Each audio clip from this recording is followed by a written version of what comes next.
Oui, Monsieur le Président, merci pour. Merci. Monsieur le Premier ministre, Monsieur le Ministre, déjà par courtoisie, je souhaiterais me faire l'écho de la question d'une de mes collègues, Madame Emmanuelle Ménard, qui s'interroge donc sur la présence du Président de la République récemment depuis Amiens pour une bonne nouvelle, qui est celle d'un effort sur la production nationale de masques et de respirateurs. La question étant, pourquoi ne pas avoir pris ces mesures depuis le début et le cas échéant, est-ce que le gouvernement a envisagé ces mesures antérieurement à cette annonce, alors que l'état des lieux des stocks montrait un risque certain de pénurie. Par ailleurs, une autre de mes collègues s'interroge sur, on a parlé des questions de flux tendus dans les soins intensifs, elle s'interroge sur les suites, notamment en termes de séquelles potentielles, que ce soit pulmonaires, neurologiques, et donc également des besoins importants en rééducation. Et dans quelle mesure ces besoins peuvent être couverts? A-t-on les ressources humaines nécessaires? Est-ce que c'est également un problème? On n'a pas encore entendu beaucoup de choses à ce sujet. Enfin, moi, je souhaiterais poser deux questions, simplement par rapport à cette question des masques. Je rebondis sur les annonces du Premier ministre d'avoir d'autres catégories de masques. Est-ce qu'on va vers des masques pour tous? Car même si les recommandations de l'OMS ne sont pas claires, beaucoup de pays asiatiques les imposent pour tous. L'Autriche les impose quand on va au supermarché.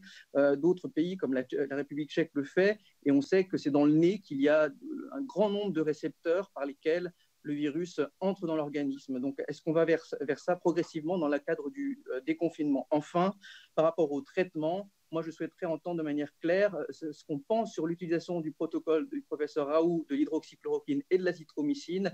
Je ne comprends pas pourquoi il y a eu deux décrets se contredisant l'un l'autre, et notamment, je ne comprends pas pourquoi on a dit qu'on réservait ce type de traitement aux formes non graves, alors que des gens éminents de l'Académie de médecine et de pharmacie disent également qu'il faut le donner au début de la maladie si on veut réduire le portage viral et donc la contagion d'une part Merci, monsieur et la le transformation dans des formes graves. député. Merci.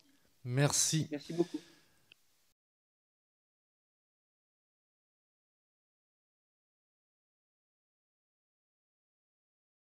Je vais commencer, Monsieur le Président, par le dernier orateur, le député Sonneforget. D'abord pour lui dire qu'il a peut-être, dans sa question, confondu Amiens et Angers, qui sont deux très belles villes, mais qui sont assez éloignées l'une de l'autre. Le président de la République était effectivement à Angers, dans une usine de production de masques, une usine française. Il a fait état de l'important effort de mobilisation des capacités nationales de production de masques, qui n'a pas commencé hier. Il venait incarner et expliquer cet effort remarquable qui a été consenti et cette montée en production qui a été commencée dès le mois de janvier.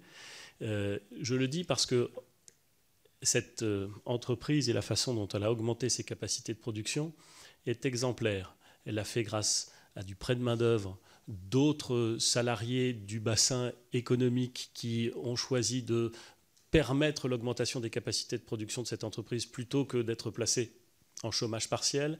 Elle a été rendue possible par une implication exceptionnelle de la Chambre de commerce et d'industrie, par une volonté farouche de l'entrepreneur d'être au rendez-vous du défi national. Et c'était donc un très bon exemple, et c'était important que le président de la République puisse montrer que les capacités nationales, la souveraineté qui est associée aux capacités nationales, était de nature à apporter des éléments de solution. Je laisserai le ministre Véran, qui est bien plus compétent que moi s'agissant des aspects sanitaires, répondre à la dimension sanitaire, j'allais dire même médicale, de la question de monsieur le député. En revanche, je me sens plus à l'aise sur les questions juridiques, et je voudrais dire à monsieur le député que les deux décrets dont il fait état ne se contredisent pas. Ils disent la même chose, mais nous avons souhaité expliciter les termes du premier décret en disant bien qu'il était conforme aux recommandations du Haut Comité de santé publique, et en disant spécifiquement qu'il était conforme aux recommandations du Haut Comité de santé publique.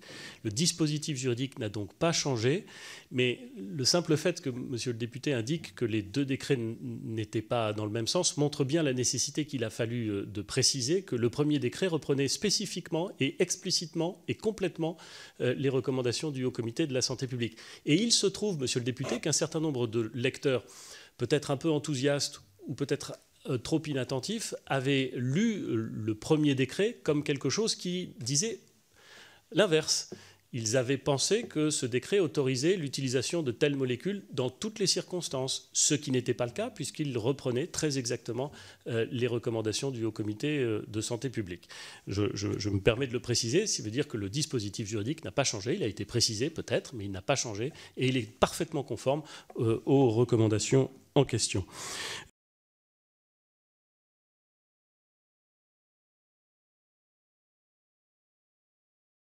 Au-delà de la question du décret qui a été pris et qui permet dans des conditions très strictes, très encadrées, il est vrai, mais correspondant aux recommandations de toutes les sociétés savantes concertées par le Haut Conseil de santé publique, vous dire qu'il y a plusieurs études cliniques qui sont en cours sur le territoire national. Il y a une grande étude multicentrique européenne qui s'appelle l'étude Discovery, qui teste 5 branches thérapeutiques, c'est-à-dire qu'on teste non seulement l'hydroxychloroquine, mais également d'autres antiviraux, remdesivir et d'autres molécules. Plusieurs centaines de patients sont déjà inclus et j'attends des résultats intermédiaires de cette étude dans les prochains jours. Il y a également, pour les citer, une étude qui a démarré à Angers, qui teste la combinaison hydroxychloroquine, azithromycine versus hydroxychloroquine seule. Il y a également une étude qui a démarré à Montpellier sur des malades peu sévères, ambulatoires, avant tout signe d'aggravation pour regarder si ce type de molécule est susceptible de préserver l'état de santé des patients. Il y a d'autres études à venir. Joachim Sonneforger est médecin, il ne sait donc que trop bien que pour prescrire un médicament, il faut avoir un minimum de preuves démontrées scientifiquement de son efficacité, en France ou ailleurs dans le monde. Aucun pays aujourd'hui n'est allé au-delà de l'autorisation. L'Italie a pu autoriser la prescription en pharmacie, s'est trouvée en situation de pénurie de médicaments pour des malades qui ont des maladies chroniques et qui ont besoin assurément de ce type de traitement. Croyez-moi, s'il y a un médicament, qu'il soit celui-ci ou un autre, capable d'améliorer l'état de santé des Français, nous le ferons, nous mettrons tout en œuvre pour le rendre disponible dans les meilleures conditions et surtout les meilleurs délais. Je vous le dis, tout est mis en œuvre pour que les études de protocole clinique fonctionnent. L'azithromycine est un autre médicament intéressant parce qu'il a des propriétés qui permettent de promouvoir la sécrétion de cytokines anti-inflammatoires et notamment de réduire l'apparition de cytokines qui peuvent avoir des conséquences pulmonaires graves dans la maladie. Je ne rentre pas dans les détails, mais on pourrait en parler longuement en dehors. Enfin, un dernier mot sur les enjeux des tests, puisque le Premier ministre m'y invitait. L'enjeu principal, c'est celui de la sérologie. Je le redis, la recherche et le développement à l'échelle de la planète sont en cours pour développer et industrialiser au plus vite possible une sérologie, c'est-à-dire être capable de dire à un malade s'il a été infecté, immunisé, oui ou non, par la recherche d'anticorps. Si ce dispositif, avec une bonne sensibilité et une bonne spécificité existait, nous n'aurions aucun problème en France pour en faire bénéficier le plus grand nombre, parce qu'il s'agit d'une prise de sang. On n'est plus dans les cas de plateforme PCR, comme avec les tests de détection des malades. Cette sérologie, nous l'attendons vraiment dans une perspective de quelques jours à maximum quelques semaines. Toute la recherche mondiale est focalisée là-dessus. Donc c'est un enjeu majeur, notamment dans la perspective du déconfinement, pour pouvoir dire aux Français s'ils ont été véritablement contaminés ou non, entre autres enjeux.